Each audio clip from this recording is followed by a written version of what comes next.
연부 조직 육종의 개념과 치료.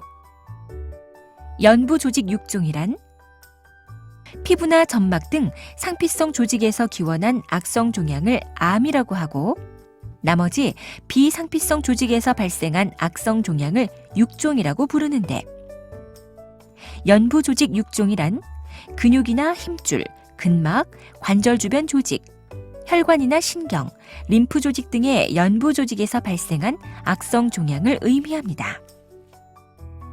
육종은 신체의 어느 부위에서도 생길 수 있지만 주로 팔이나 다리, 복부, 몸통 등에 흔히 발생합니다. 연부 조직 육종은 성장하면서 종괴를 형성하고 통증이나 다른 이상 증상은 나타나지 않는 경우가 많은데, 특히 팔이나 다리에 육종이 발생한 환자들은 수주 또는 수개월간 점진적으로 커지는 종괴를 주 증상으로 병원을 찾게 됩니다. 진단. 의료진은 육종의 원인이 될 수 있는 요인에 대한 문진과 신체 검진을 시행하고 필요시 영상 검사와 조직 검사를 시행합니다. 영상 검사.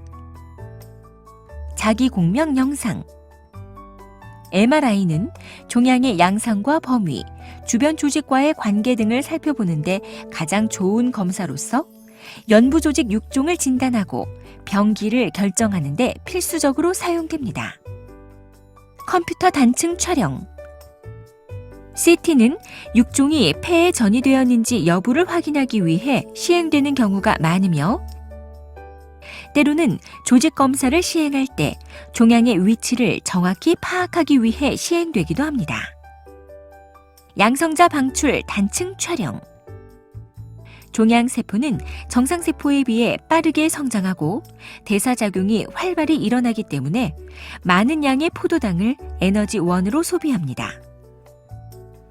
영어로 펫이라고 부르는 양성자 방출 단층 촬영은 종양 조직의 이러한 특성을 이용, 양성자가 방출되는 포도당을 체내에 주사한 다음 특수한 장비로 인체의 단면 영상을 촬영함으로써 CT나 MRI 등 기존 검사로는 찾아내기 힘든 작은 종양을 발견하거나 악성 종양의 전이 여부를 확인할 수 있습니다.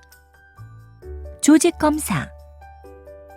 이상의 검사를 통해 연부 조직 육종의 가능성이 높다고 판단되는 경우에는 육종을 확진하기 위해 소량의 조직을 채취하여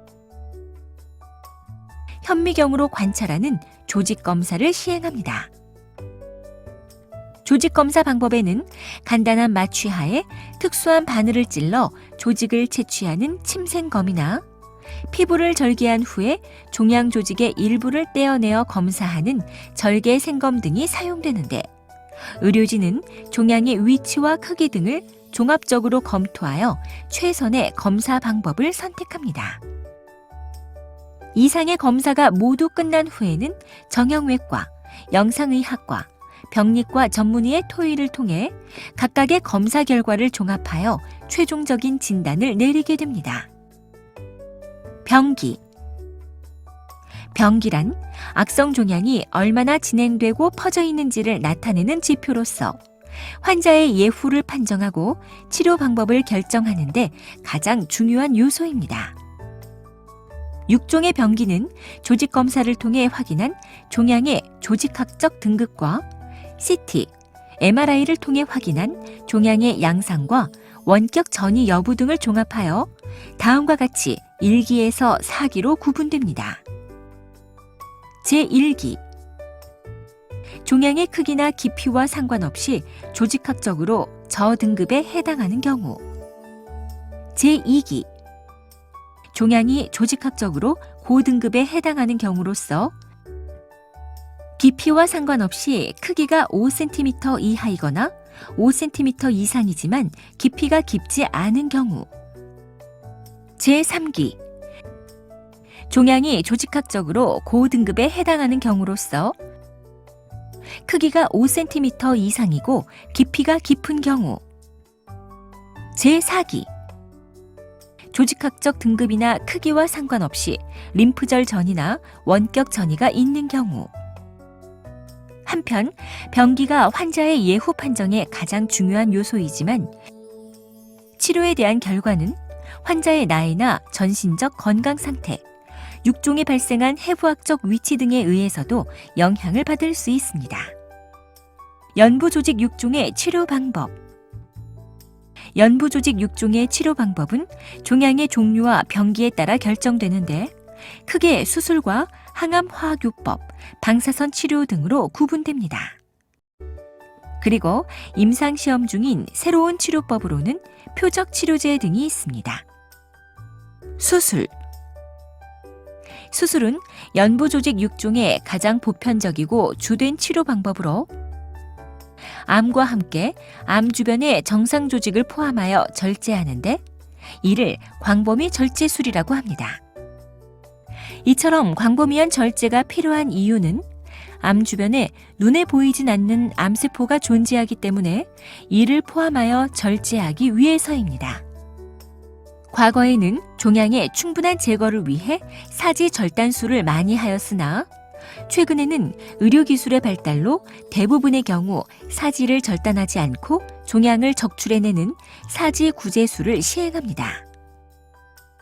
종양의 크기가 크거나 주요 신경 및 혈관 조직과 인접해 있는 경우에는 수술에 앞서 방사선 치료나 항암화학요법을 시행하여 종양의 크기를 줄인 다음 수술을 시행할 수 있으며 종양을 절제할 때 함께 제거된 피부나 근육, 골격 등을 복구하기 위해 다양한 재건 수술을 시행하는 경우도 흔합니다. 그리고 필요시에는 수술 후 몸속에 남아있을 가능성이 있는 종양세포를 제거하기 위해 방사선 치료나 항암화학요법을 추가로 시행하기도 합니다. 방사선 치료. 방사선 치료는 고에너지 방사선을 이용하여 종양을 제거하는 방법입니다. 방사선 치료는 수술 전 또는 수술 후에 부가적으로 시행되는 경우가 많지만 수술을 받기에는 환자의 전신 상태가 좋지 않은 경우에는 방사선 치료 단독으로 시행되기도 합니다. 방사선 치료에 따른 부작용은 가벼운 피부 증상이나 피로감에서부터 메스꺼움, 설사, 사지 부종, 호흡장애 등에 이르기까지 다양하게 나타날 수 있습니다. 항암화학요법. 정맥주사나 소화관을 통해 항암제를 투여함으로써 전신에 퍼져 있는 암세포를 공격하는 치료법입니다. 하지만 머리카락 세포나 점막 세포, 골수의 조혈 세포 등의 경우처럼 빠르게 분열하는 세포들은 암세포와 마찬가지로 항암제로부터 공격을 받기 때문에 탈모, 소화기 장애, 빈혈 등 다양한 부작용이 발생할 수 있습니다. 임상시험 중인 새로운 치료법, 표적치료제. 표적치료제란 정상세포와 달리 암세포가 특징적으로 가지고 있는 분자를 표적으로 공격하는 약물입니다. 표적치료제는 암세포의 성장과 생존에 관여하는 주요 효소들을 차단하거나 암 조직에 산소와 영양분을 공급하는 신생혈관의 생성을 억제함으로써 암을 억제하고 치료하는데 표적치료제의 이러한 작용 기전은 기존의 항암제에 비해 정상세포에 미치는 피해와 부작용을 최소화하면서도 암세포를 효과적으로 공격하게 합니다. 지금까지 연부조직 육종의 개념과 치료 방법에 대해 설명드렸습니다. 감사합니다.